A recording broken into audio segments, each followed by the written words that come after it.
세상에서 가장 위험한 남자들은 절대 자신이 위험하다고 말하지 않습니다. 아니, 더 정확히 말하면 말할 수가 없죠.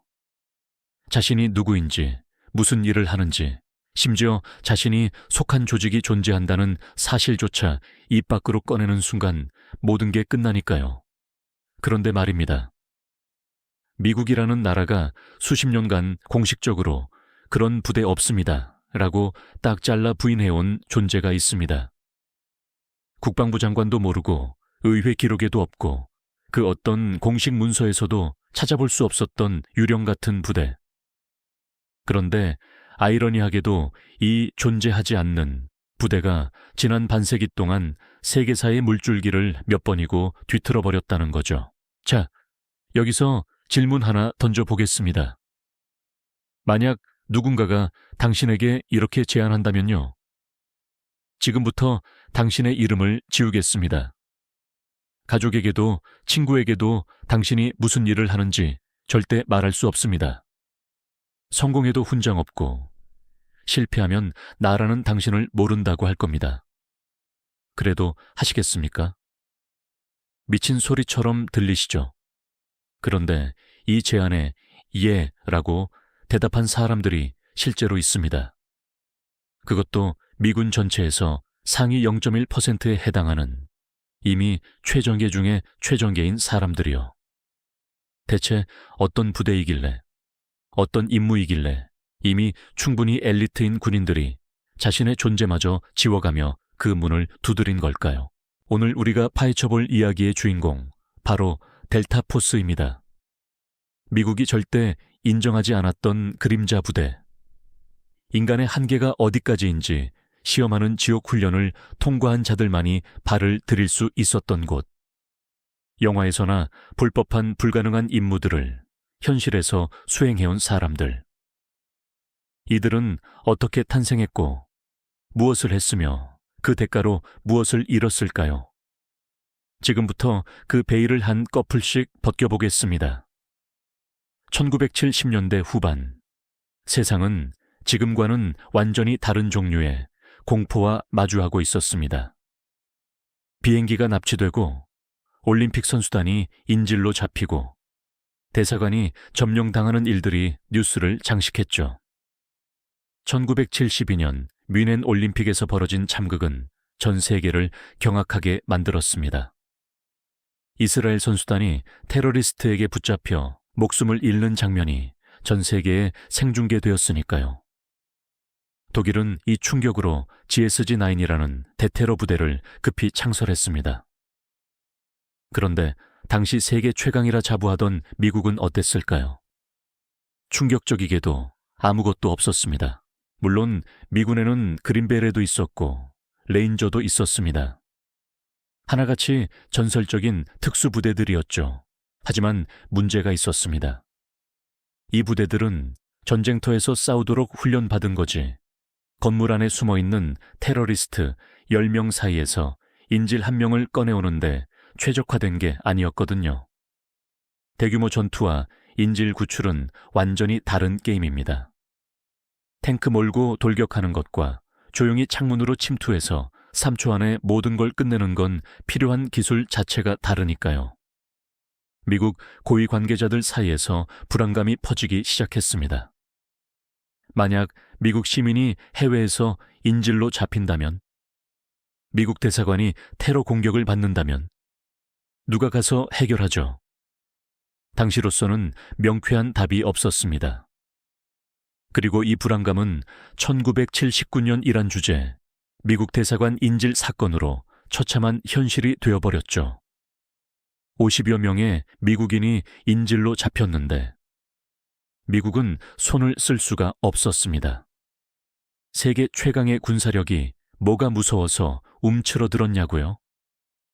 들어갈 방법이 없었던 겁니다.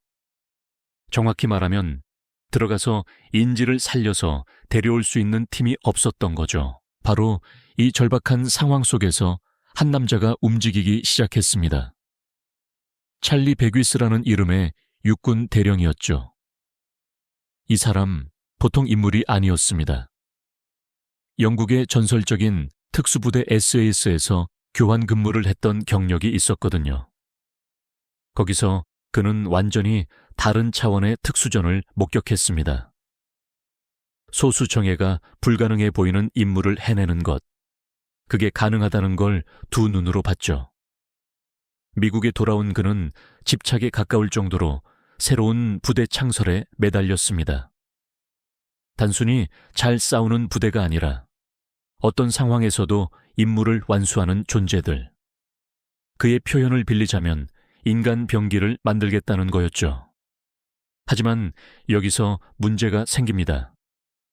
이런 부대가 존재한다는 게 알려지면 안 됐거든요. 왜냐고요? 이 부대가 수행할 임무들의 성격을 생각해 보세요. 다른 나라 영토에 몰래 침투해서 작전을 수행하는 일, 공식적으로는 있어서는 안 되는 일들이죠. 그래서 이 부대는 태어나는 순간부터 유령이어야 했습니다. 공식 문서에도 없고 국방부 장관에게도 보고되지 않고 질문을 받으면 무조건 그런 부대 없습니다로 일관해야 하는 존재. 있어서는 안 되지만 반드시 있어야 하는 역설적인 존재. 그렇게 델타포스가 그림자 속에서 태어났습니다. 자, 이제 진짜 소름 돋는 이야기를 해볼까요? 도대체 어떤 사람들이 이 유령 부대에 들어갈 수 있었을까요? 일단 지원 자격부터가 빡셉니다.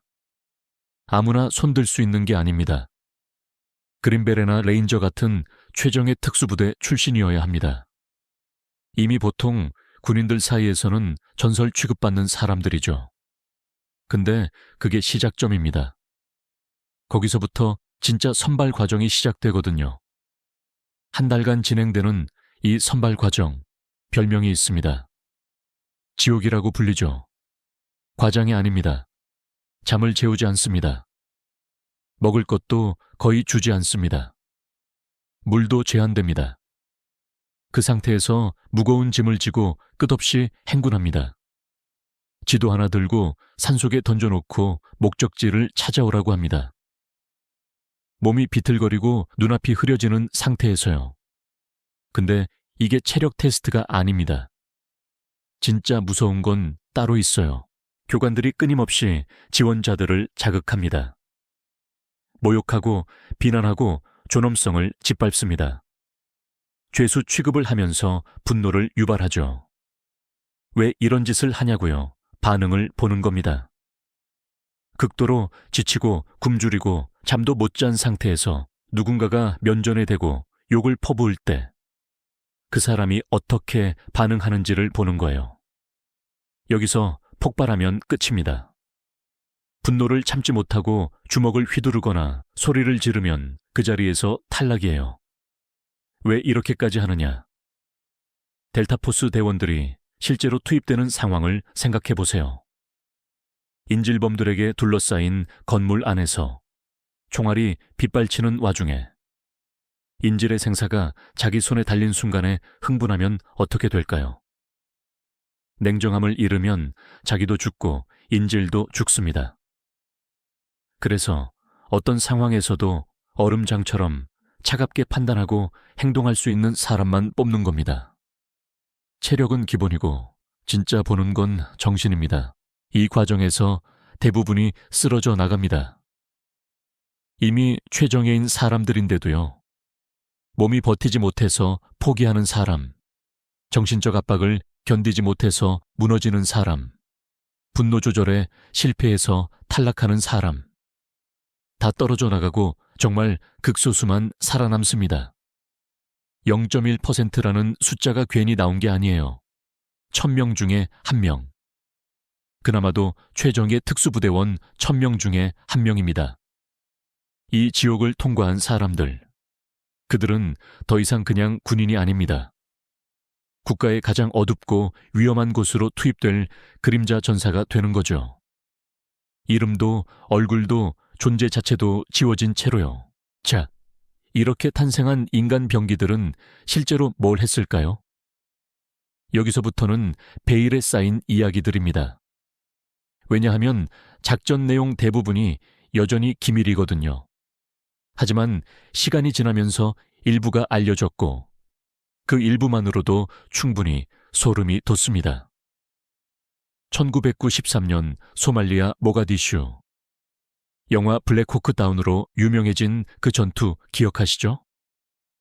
헬리콥터가 격추되고 미군이 시가지에 고립되어 처절하게 싸웠던 그 상황.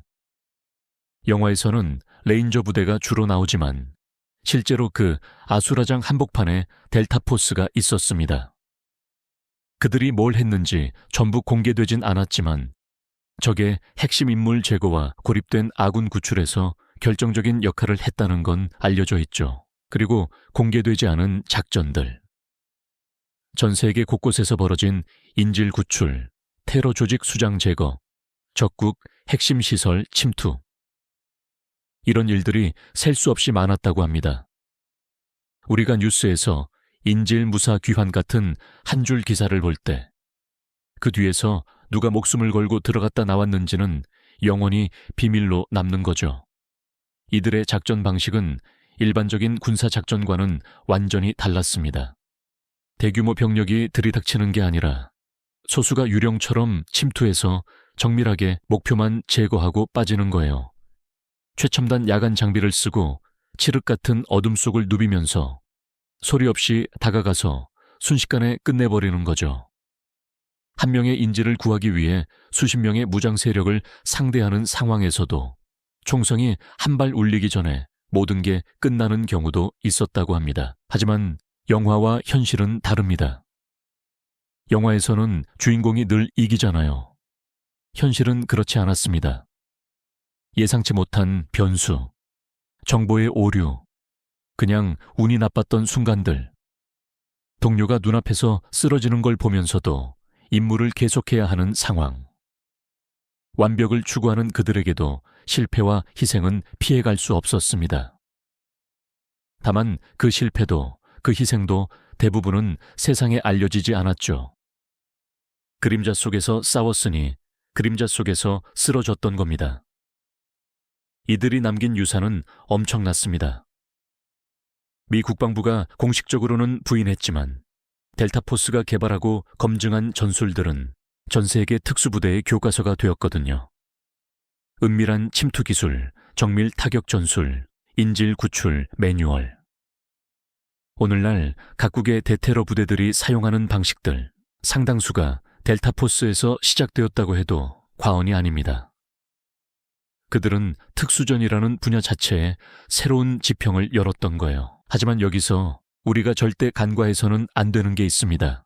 인간 병기라는 화려한 수식어 뒤에 숨겨진 어두운 그림자요. 델타포스 대원들은 상상하기 힘든 스트레스 속에서 살았습니다. 언제 죽을지 모르는 임무를 수행하고 끔찍한 장면들을 목격하고 때로는 자기 손으로 사람의 목숨을 끊어야 했죠.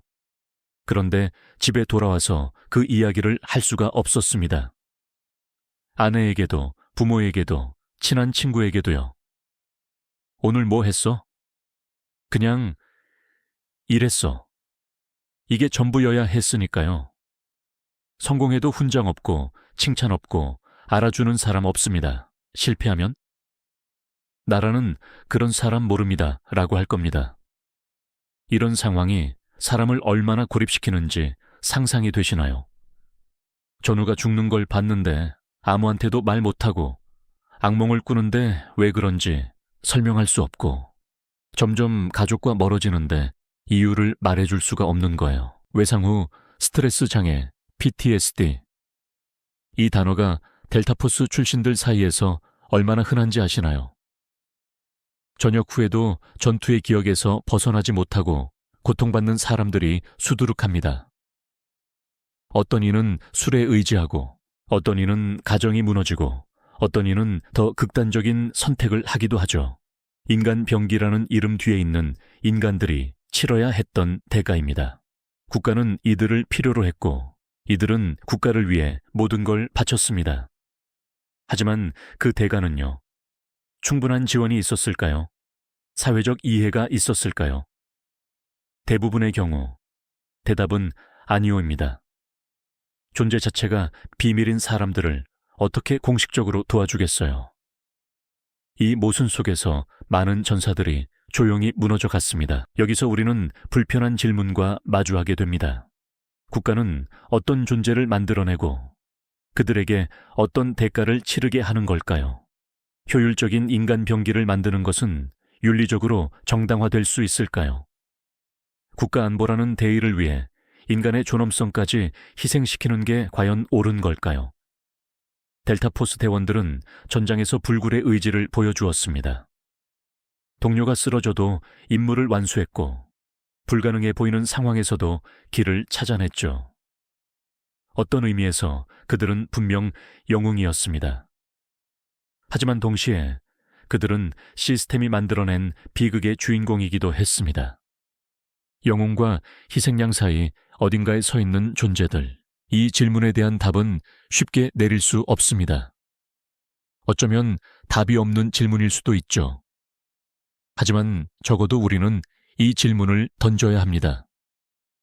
그림자 속에서 싸우고 그림자 속에서 쓰러진 사람들을 기억하기 위해서라도요.